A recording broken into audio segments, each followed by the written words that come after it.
后来乡亲啊，继续来到高雄的大社，有这个庙师让33年过来做招，为12月初5就开始来宣传在地人食素。乡亲大家拢真配合，尤其是夜市啊，全部拢换卖素食的。这个素食夜市是引发到真大讨论。另外，当地有袂少的店头甲自助餐嘛，拢改卖这个素食的，讲规个庄头拢食素，会互做招更加圆满。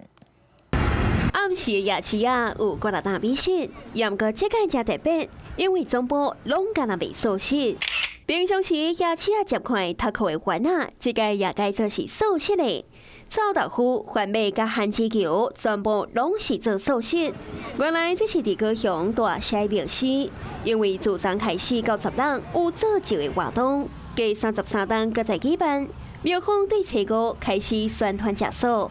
所以夜市啊，也得这段时间，全部拢改卖素食。从开始的时候就都卖素食的。昨天做夜市也是有人说要来看一下素食夜市长怎样。991次，还不错啊，真的啊，很特别。那夜市啊，店头嘅响应，附近有自助餐的店家也配合，全部拢卖素食。我这做素食的配合陈文强吼做酒，第一届拄着啦，甲30多当前是一届，我还袂拄着，大家来食素安尼，互即届迄个做者当更较圆满。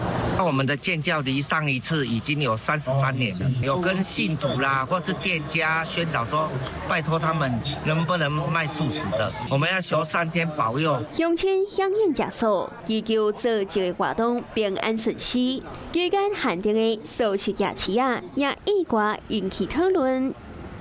Hello， 我是主播王韵竹。想要抢先掌握最及时的新闻资讯吗？赶快订阅、按赞、开启小铃铛，随时锁定华视新闻 YouTube 频道。